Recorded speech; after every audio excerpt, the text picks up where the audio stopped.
ಎಲ್ಲರಿಗೂ ನಮಸ್ಕಾರ. ಇವತ್ತು ನಾವು 10ನೇ ತರಗತಿಯ ಇತಿಹಾಸ ವಿಭಾಗದ ಅಧ್ಯಾಯ ಮಹಾಯುದ್ಧಗಳು ಹಾಗೂ ಭಾರತದ ಪಾತ್ರ ಕುರಿತು ತಿಳಿದುಕೊಳ್ಳೋಣ. ಮೊದಲ ಮಹಾಯುದ್ಧ 1914ರಿಂದ 1918ರವರೆಗೆ ನಡೆಯಿತು. ಎರಡನೇ ಮಹಾಯುದ್ಧ 1939ರಿಂದ 1945ರವರೆಗೆ ನಡೆಯಿತು. ಈ ಒಂದು ಪಾಠದಲ್ಲಿರುವ ಪ್ರಮುಖ ಅಂಶಗಳ ಕಡೆಗೆ ಗಮನ ಹರಿಸೋಣ.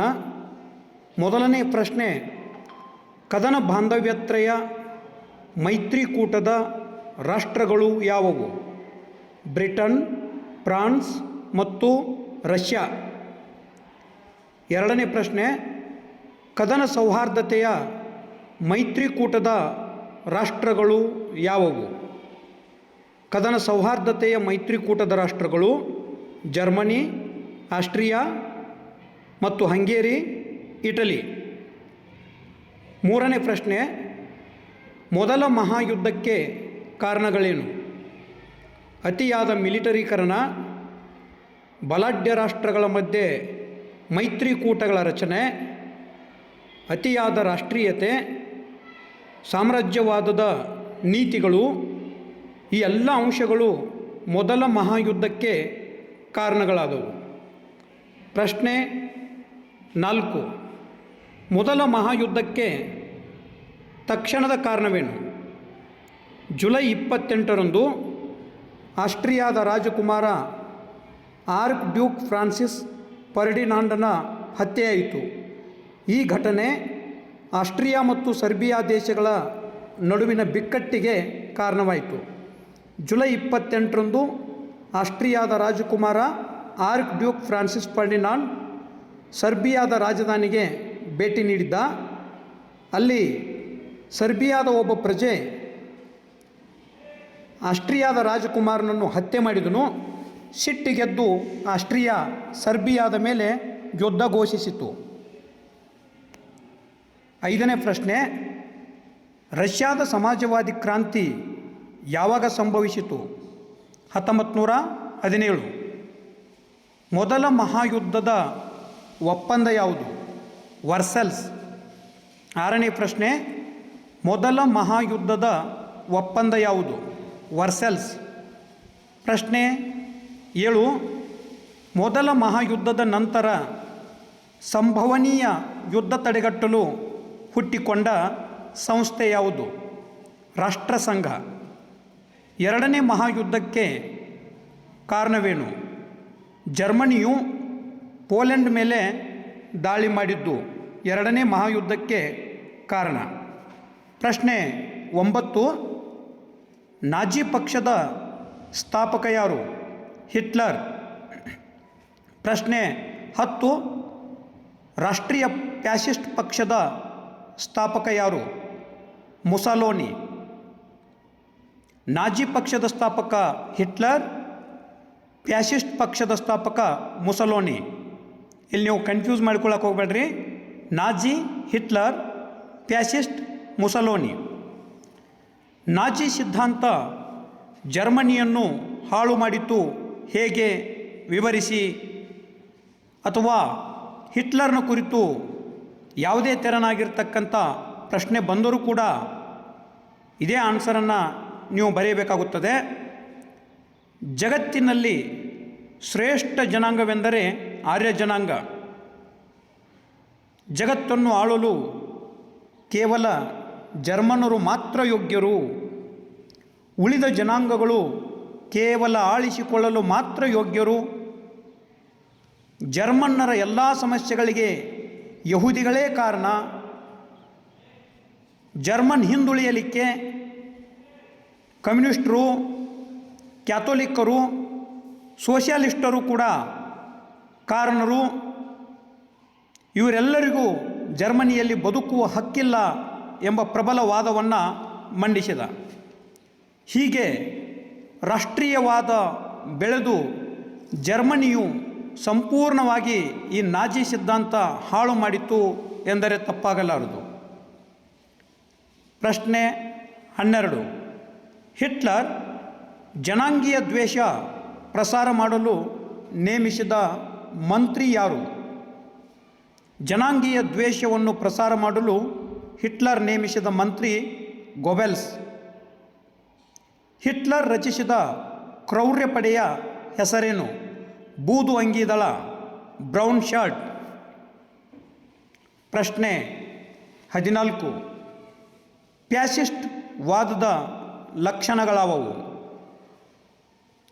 ಇಟಲಿಯ ಸರ್ವಾಧಿಕಾರಿ ಮುಸೋಲಿನಿ ಫ್ಯಾಸಿಸ್ಟ್ ಪಕ್ಷದ ಸ್ಥಾಪಕ. ಯಾವ ರೀತಿ ನಾಜಿ ಸಿದ್ಧಾಂತದ ಪ್ರಮುಖ ಅಂಶಗಳಿದ್ದುವೋ ಅದೇ ತೆರನಾಗಿ ಫ್ಯಾಸಿಸ್ಟ್ ವಾದದ ಲಕ್ಷಣಗಳು ಕೂಡ ಇವೆ. ಅವುಗಳು ಯಾವುವು ಎಂದರೆ ಉಗ್ರ ರಾಷ್ಟ್ರೀಯವಾದ, ಪರಕೀಯ ಶಕ್ತಿಗಳ ನಾಶ, ಹಿಂಸೆಯ ವೈಭವೀಕರಣ, ಜನಾಂಗೀಯ ಶ್ರೇಷ್ಠತೆ, ಸಾಮ್ರಾಜ್ಯವಾದದ ವಿಸ್ತರಣೆ, ನರಮೇಧಗಳಿಗೆ ಬೆಂಬಲ. ಇವು ಫ್ಯಾಸಿಸ್ಟ್ ವಾದದ ಲಕ್ಷಣಗಳು. ತೀನ್ ಮೂರ್ತಿ ಚೌಕ್ ಎಲ್ಲಿದೆ? ತೀನ್ ಮೂರ್ತಿ ಚೌಕ್ ದೆಹಲಿಯಲ್ಲಿದೆ. ಮೊದಲ ಮಹಾಯುದ್ಧದಲ್ಲಿ ಭಾರತದ ಕೊಡುಗೆಯನ್ನು ವಿವರಿಸಿ. ದೇಶೀಯ ರಾಜರಿಂದ ಆರ್ಥಿಕ, ಸೈನಿಕ, ವಸ್ತುರೂಪದ ನೆರವನ್ನು ಭಾರತ ಮೊದಲ ಮಹಾಯುದ್ಧದಲ್ಲಿ ಬ್ರಿಟಿಷರಿಗೆ ನೆರವು ನೀಡಿತು. ಮೊದಲ ಮಹಾಯುದ್ಧದಲ್ಲಿ ಭಾರತದ ಸುಮಾರು 15 ಲಕ್ಷ ಸಿಪಾಯಿಗಳು ಭಾಗಿಯಾಗಿದ್ದರು. ಅದರ ಜೊತೆಗೆ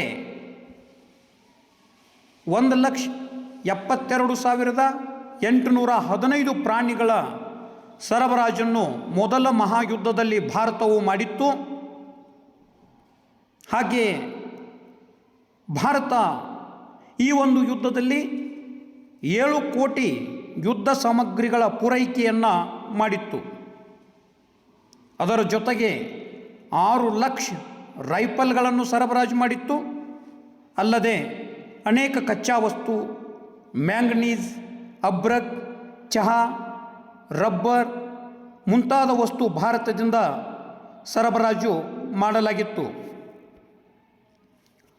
17ನೇ ಪ್ರಶ್ನೆ.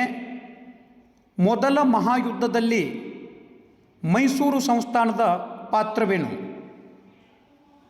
ಮೊದಲ ಮಹಾಯುದ್ಧದಲ್ಲಿ ಮೈಸೂರು ಸಂಸ್ಥಾನದ ಪಾತ್ರ ನಾಲ್ವಡಿ ಕೃಷ್ಣರಾಜ ಒಡೆಯರ್ ಹೆಗಲಿಗೆ ಹೆಗಲು ಕೊಟ್ಟು ನಿಲ್ಲುವುದಾಗಿ ಘೋಷಣೆಯನ್ನು ಮಾಡಿದರು. ಭಾರತದ ಯುದ್ಧ ನಿಧಿಗೆ 50 ಲಕ್ಷ ರೂಪಾಯಿಗಳನ್ನು ನೀಡಿದರು. ಲ್ಯಾನ್ಸರ್ ರೆಜಿಮೆಂಟ್ ಈಜಿಪ್ಟಿಗೆ ಹೊರಡಲು ಆದೇಶವನ್ನು ಹೊರಡಿಸಿದರು. ಬಿ ಚಾಮರಾಜು ಅರಸು ಅವರ ನೇತೃತ್ವದಲ್ಲಿ ಮೈಸೂರು ಸೇನೆ ರಣಭೂಮಿಗೆ ರವಾನೆಯಾಯಿತು. ಕಬ್ಬಿಣ, ಅಬ್ರಕ್, ಕ್ರೋಮೈಟ್, ಮರಮುಟ್ಟುಗಳು, ಕಂಬಳಿ ಇಂತಹ ವಸ್ತುಗಳನ್ನು ಉತ್ಪಾದಿಸಿ ರಣರಂಗಕ್ಕೆ ಕಳುಹಿಸಿಕೊಟ್ಟಿತು. ಸೂಯೆಜ್ ಕಾಲುವೆ ಪ್ರಾಂತ್ಯದಲ್ಲಿ ವೈರಿಗಳೊಂದಿಗೆ ಮೈಸೂರು ಸಂಸ್ಥಾನದ ಸೈನಿಕರು ಹೋರಾಟ ಮಾಡಿದರು. ಮೈಸೂರು ಸೈನಿಕರಿಂದ ಟರ್ಕಿ ಸೈನ್ಯ ನಾಶ. ಗಾಜಾ ಯುದ್ಧದಲ್ಲಿ ಸೈನ್ಯ ಶತ್ರುಗಳ ಬೆನ್ನಟ್ಟಿತ್ತು. 18ನೇ ಪ್ರಶ್ನೆ. ಎರಡನೇ ಮಹಾಯುದ್ಧದ ಪರಿಣಾಮ ತಿಳಿಸಿ. ಮಾನವ ಚರಿತ್ರೆಯಲ್ಲಿ ಅತಿ ಹೆಚ್ಚು ಸಾವು ನೋವು ಸಂಭವಿಸಿತು. ಜಗತ್ತಿನ ರಾಜಕೀಯ ಮತ್ತು ಸಾಮಾಜಿಕ ಸಂರಚನೆಯನ್ನು ಬದಲಾವಣೆ ಮಾಡಿತು. ರಾಷ್ಟ್ರಸಂಘದ ಜಾಗದಲ್ಲಿ ವಿಶ್ವಸಂಸ್ಥೆ ರಚನೆಯಾಯಿತು. ಯುದ್ಧದ ವಿಜಯಿ ರಾಷ್ಟ್ರಗಳಾದ America, Russia, China, Britain, France ಈ ದೇಶಗಳ ಭದ್ರತಾ ಪಡೆಯ ಕಾಯಂ ಸದಸ್ಯ ರಾಷ್ಟ್ರಗಳಾದವು. ರಷ್ಯಾ ಮತ್ತು ಅಮೆರಿಕ ಪರಸ್ಪರ ವಿರೋಧಿ ರಾಷ್ಟ್ರಗಳಾದವು. ಏಷ್ಯಾ ಮತ್ತು ಆಫ್ರಿಕಾದ ರಾಷ್ಟ್ರಗಳು ಸ್ವಾತಂತ್ರ್ಯ ಪಡೆಯಲು ಎರಡನೇ ಮಹಾಯುದ್ಧದ ನಂತರ ಪೂರಕ ವಾತಾವರಣ ನಿರ್ಮಾಣವಾಯಿತು. ಧನ್ಯವಾದಗಳು.